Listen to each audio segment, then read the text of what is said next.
আল্লাহর নবী মুসা কয় আল্লাহ গো তোর বলেন না গো আমার ওই জান্নাতের সফর সঙ্গে কেমনে চিনবো। আল্লাহ বলে মুসা নবী গো ও পয়গম্বর অমুক বাজারে যাইয়া দেখবেন অমুক চেহারার হলো, কারণ ওই সময় তার মিডিয়া মোবাইলে জমানা ছিল না, গোত্র অনেক বড়।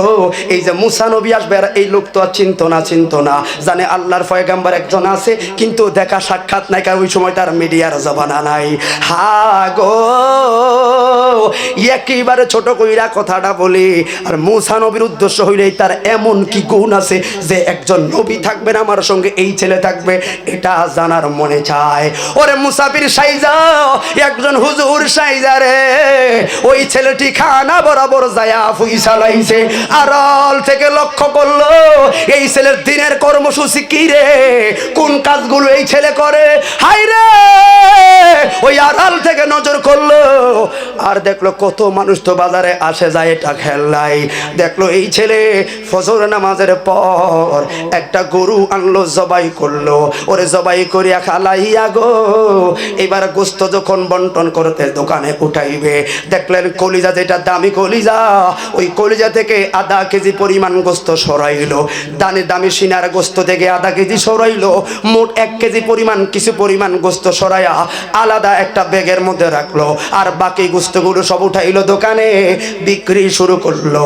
আল্লাহর পয়গম্বর নজর দিল পাল্লার ভিতরে, দেখলো তোর পাল্লা তো রাইট মাফি ঠিক আছে, আবার সারা দিন এভাবে কটন হয়ে গেল, ব্যবসা সকল তো ঠিক আছে, এই কিন্তু পাল্লা যদি সঠিক দেয় নামাজ পড়ে সে তো আল্লাহওয়ালা হতে পারবে না, ইমামদারে না হতে পারবে, কারণ 5 ওয়াক্ত নামাজ রোজা পড়লে সে মুমিন হবে, কিন্তু ওলি আল্লাহ হতে গেলে এক্সট্রা আমল লাগবে, ঠিক না বেঠে?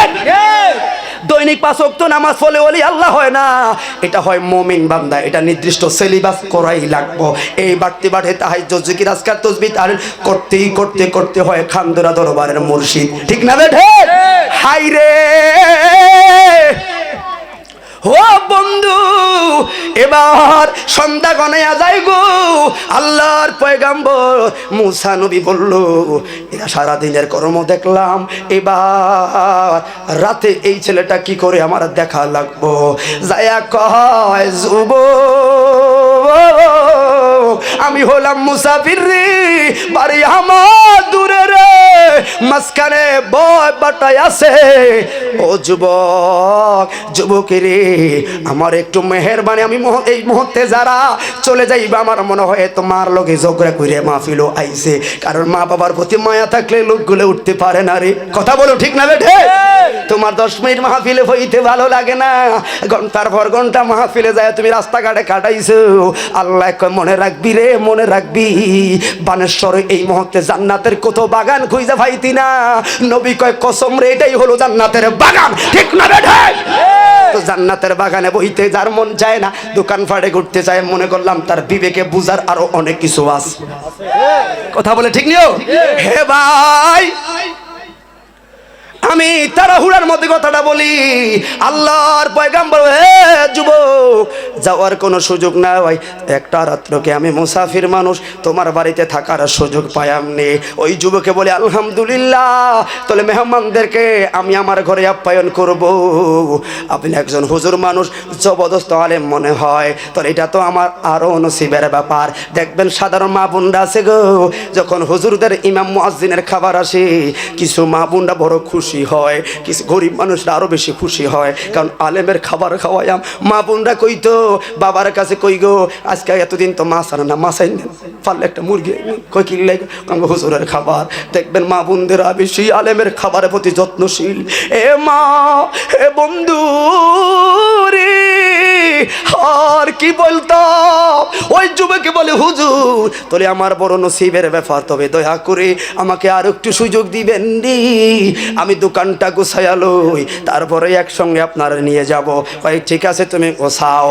ওরে দোকান গোছাইয়া গো এই যুবক এবার সব লইল টাকা পয়সা রে। ওই যে আগে আগে ওই যে গোস্তের ব্যাগ 1 কেজি পরিমাণ সরিয়ে রাখছে, খেয়াল আছে আপনাদের? ওই গোস্তটা হাতের মধ্যে লইয়া হুজুরকে লইয়া বাড়িতে গেছে হে গো। এখন তার যোগে তো ঘরের মধ্যে মেহমান ঢুকায়, আগে তো এমন ছিল না, কাছারি ঘর মেহমান খানা ছিল আলাদা। হাইরে হে মেহমান খানা বসাইয়া কই হুজুর একটু অপেক্ষা করুন।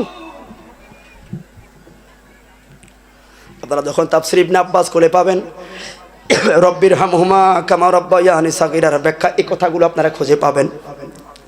বাড়ানো কথা কার কাছে কইয়া স্যাক্রিফাইসের উত্তর আসতে গিয়ে কথাটা আসছে। হ্যাঁ মেহমান খানায় আল্লাহর নবী বৈশা রইল।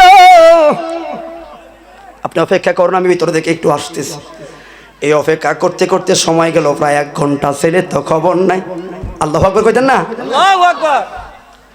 আল্লাহর মুসা নবী তো বড় রাগী মান, মুসা নবী বড় রাগী। ওরে যখন রাগ উঠত মাথার পাগড়ি টুপি দিয়া আগুন বাড়াইতো। 1.5 ঘন্টা হয়ে গেছে, আল্লাহরে কয় আল্লাহ গো এটা কেমন ছেলে আমার সঙ্গে জান্নাতে থাকবো, বুঝি না। এতে এখন তো আকলি হয় না, কারণ যে মেহমানের প্রতি সদ্য ব্যবহার না করলো, মুসাফিরের প্রতি ভালো ব্যবহার না করলো, এর তো ইনসাফ আকলের মধ্যে বড় ঘাটতি আছে। এই লোক কেমনে থাকবে আমার সঙ্গে জান্নাত? আল্লাহ কয় মুসা রে ইন্নাল্লাহা মা'আস সাবিরিন। আল্লাহু আকবার। ধৈর্য ধরো, ধৈর্য ধরো। ধৈর্যশীলের সঙ্গে আমি আল্লাহ আছে না নাই? হাই রে এবার 2 ঘন্টা কাইটা রাগি রাগ রে 3 ঘন্টা হইল। 3 ঘন্টা যেই মাত্র হইল এই ছেলেটা কিছু পরিমাণ গোস্ত আর কিছু পরিমাণ ঝোল রুটি লইয়া মুসা পয়গম্বরের কাছে আইলো। বলুন এখন কি খাইব না ধমক দিব?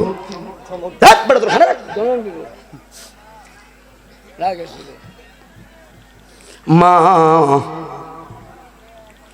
ওরে জান্নাতের চাবি আমার মা, মা গো জান্নাতের চাবি আমার মা।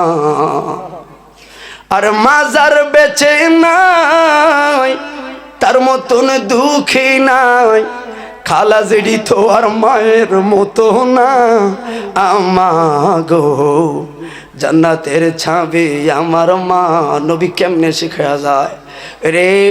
জন্মের আগে বাবা হারাইছি রে, 6 বছর হতে না হতে মারও হারাইলাম। বাবা মার সেবা কি জিনিস করি নাই রে। উম্মত মার সেবা করবি, বাবার সেবা করবি। এই জন্য তো নবী উম্মতরে শেখায়া যায় বাবাকে তোমরা কাবা জানিও মদিনা জানিও, মাকে যদি গো তারা বেঁচে থাকে। আমি করি নাই করিতে পারি না, আমি করি নাই করিতে পারি নাই, পিতা মাতার খেদমত করিও নবীজির উম্মত। বাবারও মুখেতে মায়েরও মুখেতে যে তুলে দিবে রে খানা, তাতে খুশি রাব্বানা। এই জন্য যুবক মা মইরা গেছে, তুমি কাজে ব্যস্ত। আরে শুক্রবার হইলো একটা দিন মার কবরের সামনে যায় ওরা জিয়ারত করতে সময় নাই রে। মা বাবা তাকায়া রইছে, এরে বাড়ি দিলাম ঘর দিলাম সব দিলাম রে। ও যুবক মা বাবা কয় বাড়ি দিলাম ঘর দিলাম সব আমার ঘরে আমার বাড়িতে রইলি, ওরে সম্পদের ভাগ চাই না রে, বাড়ির ভাগ চাই না রে। একবার শুক্রবার আয়া একবার সূরা ফাতিহা তিনবার ইখলাস পড়া আমার লাগি একটু দোয়া করে ঠিক না বেটা আমাদের এলাকার ছেলেরা পারে না চেয়ারম্যান সাহেব হ্যাঁ আমাদের আজকের মাহফিলের সম্মানিত সভাপতি সভারত্ন জনাব আলহাজ মোহাম্মদ মিজানুর রহমান মিজান সাহেব আমাদের অত্র ইউনিয়ন পরিষদের চেয়ারম্যান মহোদয় সকলে বলুন মারহাবা মারহাবা আল্লাহ চেয়ারম্যান মহোদয় হায়াতে আমলে বরকত দেখ সকলে বলুন আমিন সব মুহাব্বতে বলে আল্লাহুম্মা সাল্লি আলা সাইয়্যিদিনা মাওলানা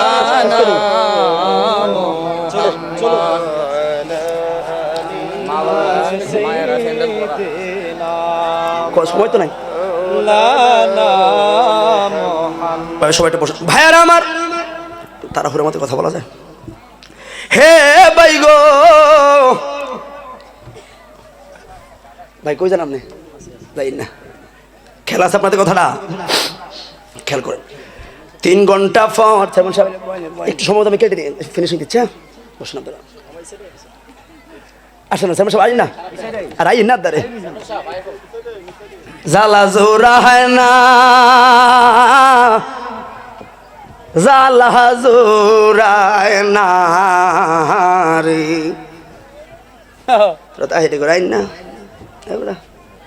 আমার মানুষ চিনে না চিনতে সময় লাগবে কেন একটা ভরা মজলিস আমরা দিতি আমি এসে এমনি নতুন মানুষ আর আনা দিয়েছি আটকা একটা আন টাইমে তা ঘর সংসারটা বড় রাখতেছে না আমার থাক আল্লাহ কবুল করো সকলে বলুন আমিন আমিন ভাইরা তোমরা আইসো বইও এই জন্য ভাই গো 3 ঘন্টা বড়াইলো রুটি লয়া আর গোস্ত লয়া আল্লাহর পয়গাম্বর বলে যুবক আক্কলিত হইল না রে ওই কিসের কারণে ওরে 3 ঘন্টা তোর হুজরাখানায় বইসা ছিলাম রে কই একটা গ্লাস পানি তো দিলি না আর খবর লইলি না কইছিলি বলো না রে কইছিলি বল এই কথাটা বলতে না বলতে ও যুবক চোখের পানি সাইরা কানলো গো কই কিরে কান্দস কেন ভয় পাইস না সুন্দরভাবে বল এই 3 ঘন্টা তুমি না পাশের ঘরে যে রুমে ছিলা কি করলা আর তোমার পাশের রুমে একজন মেহমান হুজুর বইসা ছিল একটাবার দেখো করলো না কারণ কি আর কান্দো কেন ছেলেটা বলে হুজুর গো ঘরের কথা বাইরে কেমনে কই গো আজকে 12-13 বছর আগে আমার বাবা পৃথিবীর জমিন থেকে বিদায় নিল ওরে বাবাকে হারানোর পর আমার মা বাবার সুখে 2 বছর 3 বছর পরে আমার মা বড় একটা অসুখ হইয়া প্যারালাইসিস হইয়া মার অঙ্গ প্রত্যঙ্গ গুলো সব ড্যামেজ হইয়া গেছে আমার মার শুধু মুখ ছাড়া আর কিছু চলে না আরে বিছানায় পায়খানা বিছানায় প্রস্রাব করে বিছানায় খায় বিছানায় শুয়ে থাকে আমার মা হলো ঘরবন্দি একেবারে মাজুর চলাফেরা কিছুই করতে পারে নাই হাতগুলো চলে না যে হাত দিয়ে হাঁকড়াইয়া আনবো পাও তো চলে না মাথাও চলে না কিছুই চলে না শুধু শুয়াই থাকে শুয়ে থাকে হা হুজুর গো ওই সকাল বেলায় গো যখন আমি বাজারে যাই আইসা রাতের বেলায় সকাল বেলায় দেখি হাইরে পুরা ঘর নষ্ট করলো পায়খানা প্রস্রাব কইরা আমি দুইয়া মুইসা সব পরিষ্কার কইরা আবার আমার মারে খাওয়াইয়া আবার আমি দোকান মধ্যে যাই সারা দিন কাম কইরা হারে যাই মাত্র বাড়িতে আসলাম গো ওই ব্যাগটা লইয়া নিচে গেছি হাইরে আমার মার হুজরায় যাইতে না যাইতে আমার মা আমার দেখে একটা মুস্কি হাসি দিছে ওই ব্যাগের মধ্যে কিছু গোস্ত আমি রাখলাম ওই গোস্তগুলো নিজ হাতে কুটলাম নিজেই রান্না করলাম নিজেই পরিষ্কার করে রান্না করলাম রুটি বানায়া আমার মারে খাওয়ায়া এই পর্যন্ত আইতে আমার 3টা ঘন্টা লাগিয়া গেছে ক্ষমা চাই গো ক্ষমা চাই গো আল্লাহর নবী বলে পাগলা রে আল্লাহু আকবার হায়রে এখন কি শুনাইলি মার জন্য 3টা ঘন্টা ব্যয় করলি কই আজকে নয় গো আজকে 8 বছর একটা টানা চলতে আছে। আল্লাহর পয়গম্বর কয় যুবক আমার একটাই উত্তর দে, কয় কি? আরে বল, যখন তুই পরিষ্কার কইরা শোয়া ওই রুটি বানায়া গোস্ত বানায়া তোর মার মুখের মধ্যে রুটি দেস, আচ্ছা বলো না তোমার মাই কি কোনো শব্দ কিবা কিছু কয়নি? হুজুর ওই 8 বছর আগে যেই রুটি প্রথম মার মুখে দিছি, মা ওই 8 বছর আগে যেই শব্দটা ব্যবহার করলো আজকেও মাই এই একই শব্দ 8 বার ব্যবহার, আজকে 8 বছর ব্যবহার করতেছে। এই ছাড়া আর কোনো কথা আমার মায়ে কয় নাই। আরে জলে রে বল না রে কথাটা কি? হুজুর আমার মায়ের রুটি খায়া আরে উপরে তাকায়া কয় মালিক আমার ছেলেটারে জবানার পয়গম্বরের সঙ্গে জান্নাতি বানায়ো, জবানার পয়গম্বরের সঙ্গে জান্নাতি বানায়ো, পয়গম্বরের সঙ্গে জান্নাতিও। হাত তুলে বলি আল্লাহু আকবার। মুসা নবী হাউমা করে কান্দা কয় এ পাগলা রে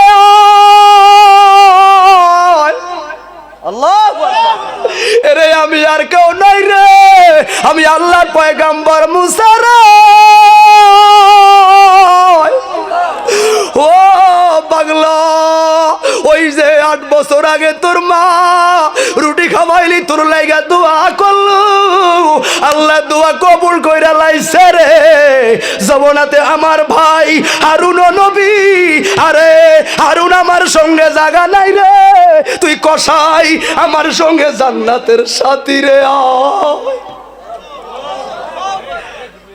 আয় রে আয় আমার বুকে আয়। তোলে দেখেন একমাত্র মার দোয়ার কারণে এই জন্য ভুইলা গেছে মার অবদান। হে ভুইলা গেছো বাবার অবদান। বাবারে আমরা সমাজে চেয়ারম্যান সাহেব আছে কত বিচার করে, মারে বাদ দেয় না, বাবারে বাদ দেয় না, বাবারে কয় বুইরা, ঠিক নেই? শ্বশুর রে কয় শ্বশুর আব্বু, শ্বশুর মারে কয় শাশুড়ি মা। হ্যাঁ, শ্রদ্ধা সবাইকে করতে হবে, তবে নিজ মা বাবার চাইতে বেশি নয়।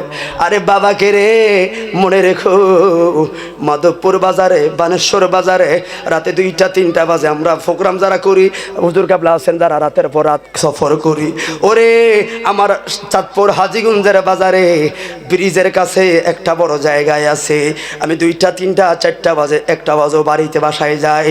ওরে গাড়িটা নামায় ওই জায়গায় গরম দুধ বিক্রি করে ডিম বিক্রি করে সারা রাত আমরা একটু চা খাই রেস্ট করে তারপরে বাসায় যাই। লোকগুলো সব বিদায় করে দেখি রে ওই জায়গায় ডিস্ট্রিক্ট গাড়িগুলো আসে চট্টগ্রাম ঢাকা থেকে, ওই ডিস্ট্রিক্ট গাড়ি থেকে আমজাম যেই কোনো ফল ফলাদি হোক, আরে কিবা গমের বস্তা সারের বস্তা কারা নামায় রে? আমরা বাবা নামের লোকগুলো। ওরে তাকায়া থাকি, আর আমি অনেক সময় আমার ড্রাইভার আমার লোকদেরকে বলি দেখো না লোকটার বয়স হবে কেমন, কয় 50 বছর। আচ্ছা বলো না এই যে এখন এই লোকের রাতে 3টা বাজে বস্তা টানে, আচ্ছা বলো না আমার মা এখন কোথায়? তার মানে ওনার স্ত্রী কোথায়? হুজুর বাড়িতে ঘুমায়। বাচ্চাগুলো কোথায়? বাড়িতে ঘুমায়। সংসারের মায়ায় বাবা নামের লোকগুলো রাতের পর রাত বস্তা টানায়, ওরে 1000 টাকা লইয়া যায় সকালে গুনগুন ঠান্ডায় বাড়িতে যায় কই তো বিবি রে ভাঙ্গিস না, কিছু ভাঙবি কিছু রাখবি, ফুলাটার পরীক্ষার ফিস লাগবো, মেয়ের একটা স্কুল ড্রেস দেওয়া লাগবো, ভাঙ্গিস না।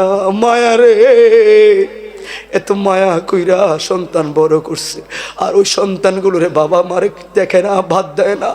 আরে আমি নিজে বুঝতাম না, 5 বছর পরে বেয়াদবি নিয়ে না একটা মেয়ে আল্লাহ মারে দিল, একটা মেয়ে দিল। ওই সময় যখন বাচ্চাটা হইলো আমার মাহফিলে সিজন ছিল না, আনসিজনে রোজার পর আমি বাসায় ছিলাম। 3 মাস হয়েছে আমার মেয়ের, এখন আল্লাহ 2 বছর হইল। ওই 3 মাসের সময় আমার বাচ্চাটা মাঝখানে আমরা 2জন 2 সাইডে ঘুমাইয়া রইলাম। কিরে বারবার খালি মোবাইলের মধ্যে এলান ভাই যাই উঠে, এলান ভাই যাই উঠে। আমি বুঝতেই পারি নাই, কিন্তু একদিন আমি মাহফিলে গেলাম। ওরে মাহফিল মাহফিল থেকে আসা দেখ 2টা বাজে, আমার স্ত্রীকে আমি জাগাই না। আমার ওই দিন আমার মায় ছিল বাসায়, ওই দিন আমার বড় বোন ছিল বাসায়, মা তো রইল আমার বড় ভাইয়ের বাসায়। ভাই মন করবেন, এরপরে আমি শুয়া রইলাম। যখন 3টা বাজার আগে আমি আমার মেয়েটাকে কোলে নিয়ে বইসা রইলাম। 3টার অ্যালার্মটা বাজতে না বাজতে রে আমার স্ত্রী উঠা গেছে। দেখলাম একই সাথে 4টা 5টা অ্যালার্ম বাজলো। ওই ঘড়ি একটা অ্যালার্ম বাজে, আমার ঘরে ল্যাম্পন 2টা বাজে, আবার আমার মোবাইলও বাজে।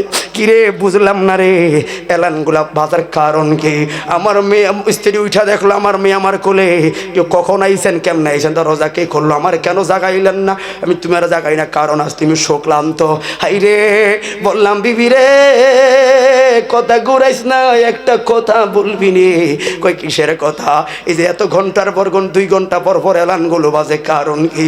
আমার বিবি কইতে আপনি ক্লান্ত ঘুমান। আরে না রে বল রে। কই ছোট বাচ্চা মানুষ রাতে বেলা 2 ঘন্টা পর পর যদি দুধ না খাওয়াই বাচ্চাটাকে সুস্থ থাকবো নি রে। এই জন্য মোবাইলে 2-3 ঘন্টা পর পর মা বাবা অ্যালার্ম দিয়া রাখে বাচ্চারে দুধ পান করাইতো। আমি বলতাম বিবি রে আমার মোবাইলটা দে রে। আরে কয় কি জন্য আমার মারে কল দিয়া?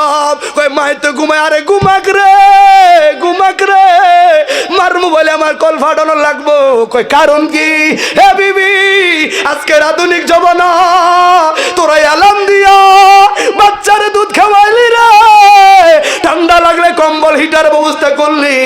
আজ থেকে 30 বছর আগে 32 বছর আগে কোনো অ্যালার্ম ছিল না, কোন ঘরে ছিল না, খাতা কম্বল নাই। কেমনে আম করে বাঁচাইছে 4টা ভাই 2টা বোন রে, কেমনে বাঁচাইছি রে বিবি রে। আধুনিক জমানায় কত সুন্দর নিয়ম রে, কেমনে জানি আমাদেরকে বাঁচাইলো বিবি রে। তাহলে মনের এই জন্য বলি মা বড় নিয়ামত, বাবা বড় নিয়ামত। কথা শেষ। মার সেবা করবেন, কারণ দুঃখে সুখে পাশে থাকে কিন্তু বাপ মা। এটা আপনার না জানলে চেয়ারম্যান সাহেবরা জানে কত বিচার করা লাগে। মারে বাদ দেয় না, বাবারা বাদ দেয় না। সমাজ সংস্কৃতি সব সুন্দর হবে। যুবক আগে মা বাবার প্রতি ভদ্র ব্যবহার করো, কারণ যে ঘরেই সুস্থ না বাহিরে সুস্থ কখনো থাকবে না। ওরে আমার এখানে ফির সাহেব হুজুর কাবলা আছে, যখন মুরিদ হইতে যান হুজুর কাবলা আগে কয় তোর মার থেকে বইলা আই সত্যি, ঠিক না হুজুর? তোর মার অনুমতি আনছনি, কারণ বাবা মার সন্তুষ্ট ছাড়া মুর্শিদে দরবার আইলে মুর্শিদে কয় বাঘ আনতাই লাভ নাই। মা বাবার নেক নজর লইয়া আর মুর্শিদে একটা সহবত দিলে তোর 2 জাহানের চোখ খুলে যাবে, তুই জান্নাতের নাজরানা পাবি। কথা বলুন ঠিক না বেঠি?